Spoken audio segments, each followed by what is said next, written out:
What a lot of people don't know is that when the Swiss Army replaced the Sig P210 with the P220 as their service pistol, a lot of the enchanted Swiss gnomes that built the P210s in their hidden mountain strongholds in the Alps found themselves out of work. Somehow they ended up in Prague.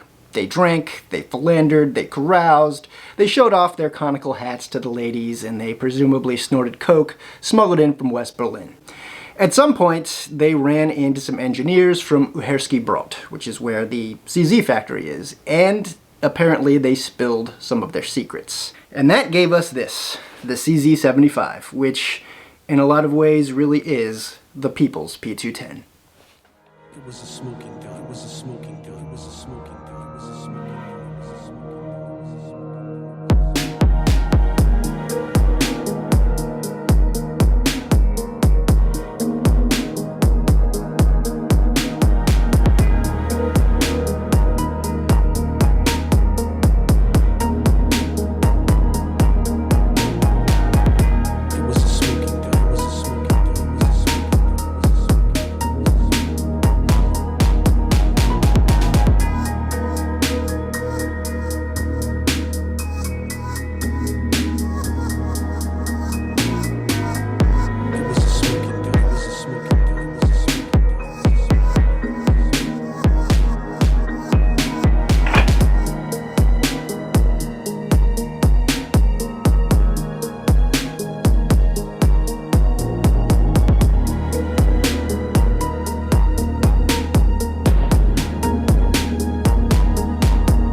Alright guys, CZ75, and this is the OG full-size model. Well, it is the BD, so it has the decocker, so the original one had a safety, not a decocker. But in terms of the slide length, the barrel length, the frame, and everything like that, it's the OG. And I had never actually shot a full-size CZ75. I have the P210 compact. I've owned a PCR, which is the same gun this is. So I've shot the compacts, but I figured I should get some experience with the full-size model just to understand the platform a little better and, have a sense of where the more modern iterations of the CZ75 came from. And with that in mind, I think it's interesting.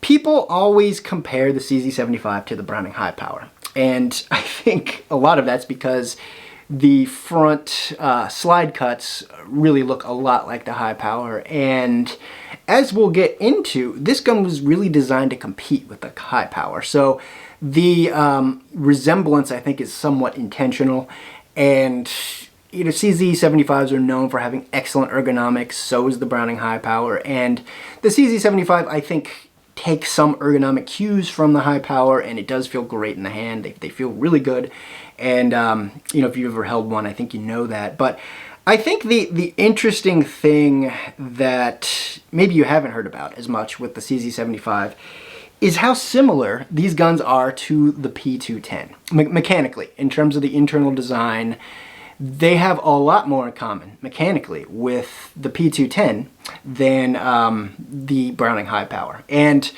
there's an interesting video I'll point out. I've referenced this guy's channel before when I did my CZ52 video. I think it's called Czechoslovak Gun Stories. I always forget the name of his channel, but he's a guy from the Czech Republic, and he has a lot of interesting videos about the history and background of certain Czech and Czechoslovakian weapons. He's got one of the CZ75, which is really good. I'll note his video in this video, but if you want more depth on the history and development of the CZ75, definitely check his out. He acknowledges in that video that the design kind of comes from, on the CZ75, it comes from the P210 more than it does the Browning High Power. So before we delve too much into the mechanical comparison, I'll give you a little bit of background on the CZ75, and I'm not going to get too in-depth on this. There's tons of history on the CZ75 out there, including that guy's video. Initially, it was not designed to be Czechoslovakia's military service pistol. It was designed for export to Western Europe.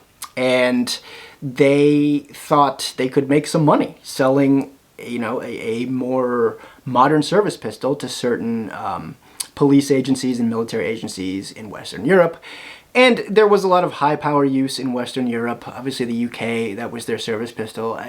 Belgium, I don't know exactly what other agencies were using the high power, but it was a common service pistol used in Western Europe. So I think that's, where you see the aesthetic similarities to the high power in the CZ75. I think that was kind of part of it. The patent situation was strange. Like it wasn't protected outside of Czechoslovakia, so other people could copy the design and not have any legal ramifications. One of the first ones was Tanfoglio in Italy, and they made kind of the initial batch of CZ75 clones. The US commercial market was never really part of the intent with the CZ75. Like I said, it was police agencies and militaries in Western Europe. So, you saw a proliferation of kind of clones and copycats of the CZ75, and then by early to mid 90s, you started to see actual Czech CZ75s in the United States commercial market. Then it was adopted as the Czechoslovakian and later Czech Republic's service pistol. So that's kind of where this gun came from. But I think the interesting thing is, again, looking inside the pistol, it really doesn't have a whole lot in common with the Browning high power. And to a certain point, just about every double-stacked 9mm service pistol owes something to the Browning high power. So yes, the magazine and I guess this kind of pressed-in bushing that they use in the muzzle, that kind of comes from the high power. But beyond that, really, like I said, its template comes more from the P210. So I recently reviewed the P210, and I looked at a handful of defining mechanical elements that really make the P210 what it is, and it's very interesting. A lot of those features found their way onto the CZ75, and the first and most obvious is the internal slide rails, and both of these guns have the internal slide rails. The P210 kind of pioneered that, as far as I know. I don't know if you saw that on really any other pistols before the P210, but having the slide right inside the frame as opposed to kind of outside and on top of it, it just helps kind of constrain the motion of the slide and make it more consistent, more straight, and just contributes to a tighter lockup overall and supports better accuracy overall. And another kind of pioneering feature with the P210 was its closed slot cam path. And instead of having an open slot that just kind of slides down on a crossbar in the frame, which is what the Browning high power had, the P210 uses a closed loop, kind of a kidney-shaped loop, and the slide stop passes through that. And so the motion of the barrel is very defined, very constrained, and this leads to just a tighter, more consistent lockup of the entire system and contributes to excellent accuracy. And that feature, as you can see from the picture here, is also carried over to the CZ75. One other feature that I noted in my P210 video was the trigger bar geometry of the P210 is very unique. It uses a top pivoting trigger, but also the trigger bar pushes on the sear as opposed to pulling on the sear. Like a lot of the 20th century double action, single action pistols like Sigs and Berettas, really what's happening is the trigger shoe, the linkage is on the top, and when the trigger shoe pivots, you're pulling the sear out from the hammer notch. The P210 uses a top pivoting trigger, but the trigger bar linkage kind of runs at an angle to the top of the sear, so it kind of pushes up on the sear from below. The CZ75 has that too. And if you look at the trigger bar, it is a two-sided stirrup style trigger bar like you see in the P210. The angle isn't quite as steep as it is on the P210, but again, it's that upward angle, and you are pushing on the sear with the single action on the CZ75 as opposed to pulling on it. So that's, again, it's a similarity to the P210. And of course, the CZ75 has a double action mechanism kind of, modulated on to the trigger mechanics, whereas the P210 does not have that. But the similarities are very interesting. And and again, obviously the the CZ75 is a double stack, the P210 is a single stack, though there was a double stack prototype of the P210, though the Swiss didn't end up adopting that. You know, we know the Sig P210 is super accurate. You know, watch my review on it. It's one of the best shooting pistols I've ever experienced. It's so freaking accurate. So I guess the question then is, does the super precise shootability of the P210 carry over to the CZ75? Since clearly there are some mechanical similarities. And I will say, to a degree, yes, but not quite in the same way. So let's dig into how this gun shoots.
So as far as the shootability and how it compares to other classic double action, single action service pistol platforms, I would say the CZ75 in a word feels more visceral. And that's both good and bad, as we'll get into. It's a very engaging feel. You kind of feel the energy of the shot you're taking, and as we know, the ergonomics are great. Feels really good in the hand.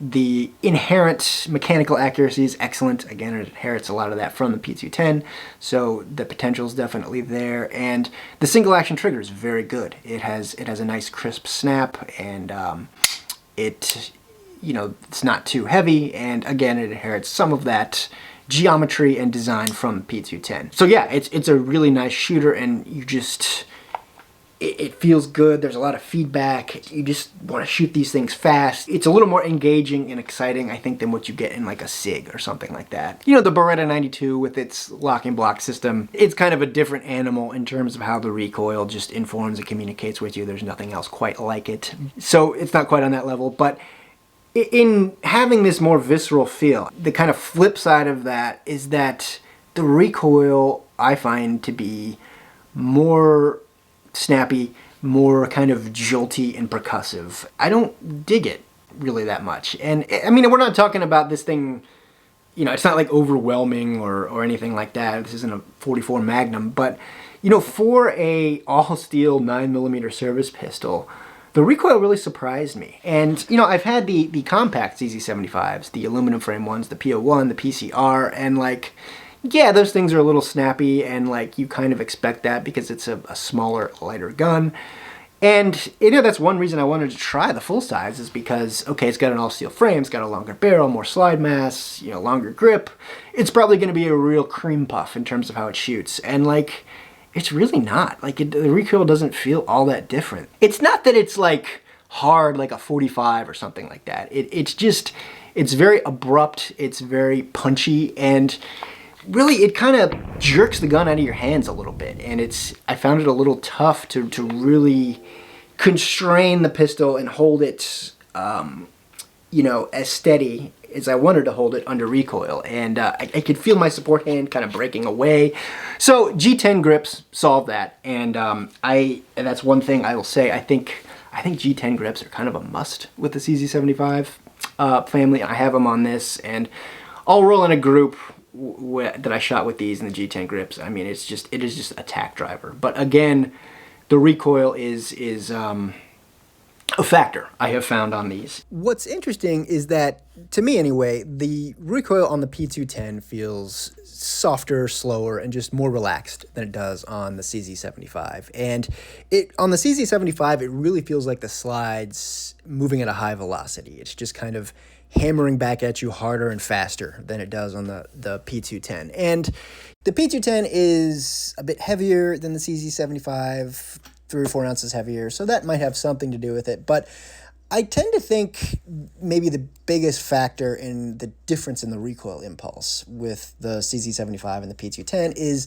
perhaps the P210's tighter lockup. There seems to be more initial resistance in the lockup with the P210. The lockup is just tighter and it has more to overcome to separate the slide from the barrel on the P210. So I think that might contribute to just kind of delaying the recoil cycle a little more. And I think the lock time, across the recoil cycle might be a little longer on the P210. So that contributes to maybe a more smooth, more relaxed feeling recoil impulse. Because, it really separates easy, as you start pulling back the slide on the CZ75. And the recoil spring feels pretty light on this. And maybe it's a bit undersprung. And, the recoil spring on the compact P210 is comparatively very heavy. Of course, it needs that because it's got a shorter slide and less mass and all that. But, I don't perceive a huge difference in the recoil impulse with the full-size CZ75. The trigger reach is a little long for me.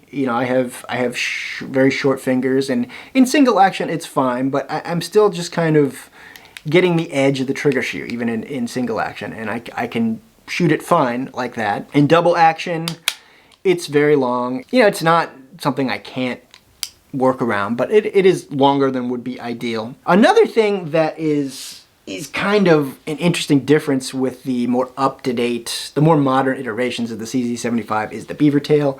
On the P210 and SP210, and I'm assuming like the Shadows and Shadow 2s and stuff, the beaver tail angle the curvature is cut a little higher. So you can get a little bit higher on the grip and it just feels more comfortable in your hand. And on the OG, it's just, it comes down a little bit more. It's a little thicker. And it doesn't feel as good in your hand, and I found this thing kind of pounding into my hand a little more than what this gave me.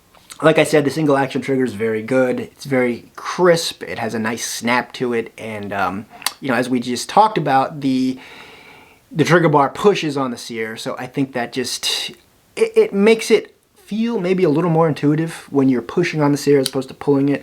I don't know, think about like a rear-wheel drive car and a front-wheel drive car. Like when you're pushing something, it always just feels a little more natural. So it's got a really good single-action trigger just out of the box. Though there is a little bit on CZ75s, as I found, there's a little bit of creep as you get into the brake. This is the BD model, so the trigger on the BD is the decocker model.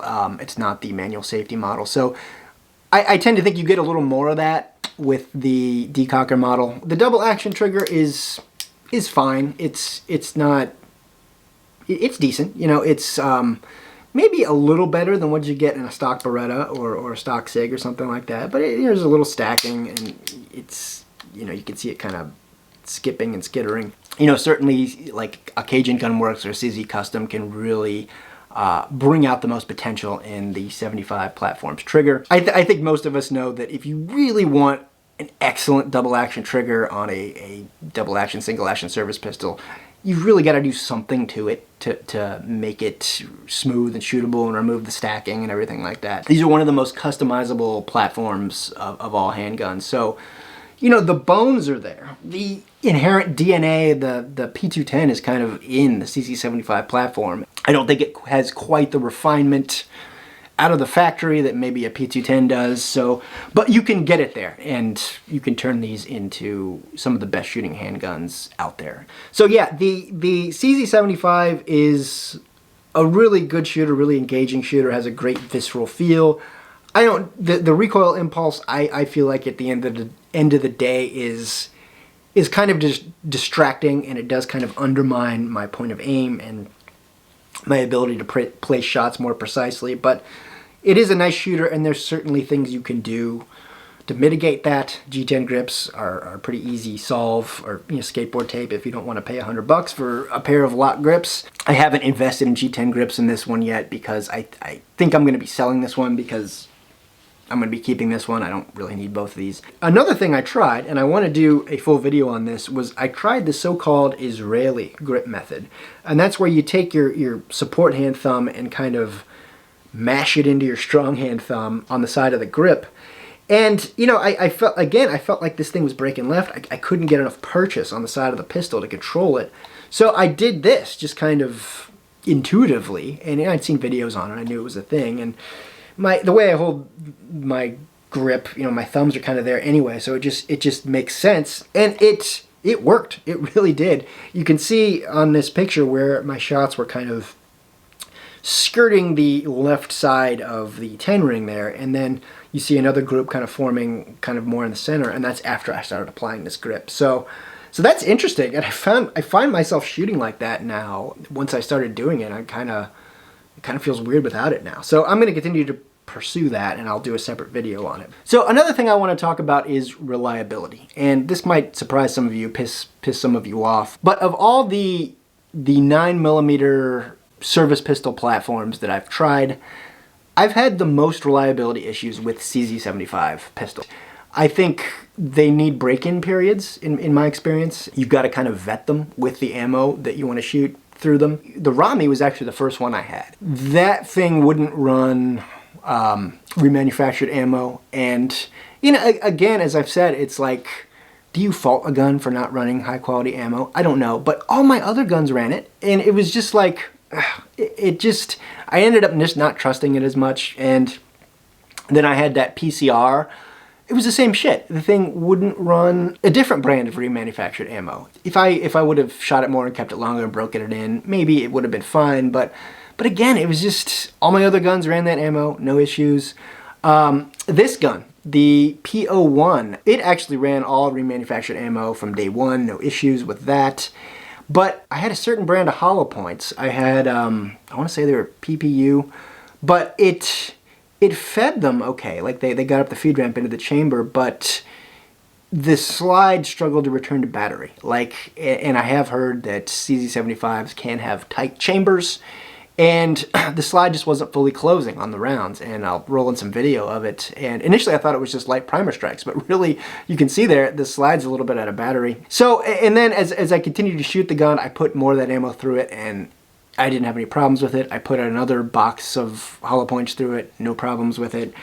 With this gun, within the first 100 rounds or so, I had a just basic 115 grain factory FMJ. I had a failure to feed, and it was S&B, which is Czech ammo, and this is a Czech gun, and it was just like, what is going on? Again, that was like the first 100 rounds, and again, it's kind of a break-in period. And I later, as I probably got 300 or 400 rounds to this thing, I put reman, I put hollow points, I put everything through it, I ran it dirty. This gun runs fine. But at the end of the day, it just, like I said, the amount of issues I've had with 9mm service pistols are few and far between, and the majority of them are on CZ75 pistols. And I will say all those CZ75 variants that I have mentioned, I bought brand new. So a lot of the guns I have and own and feature on this channel are used, and they've been broken in, so maybe that has something to do with it. But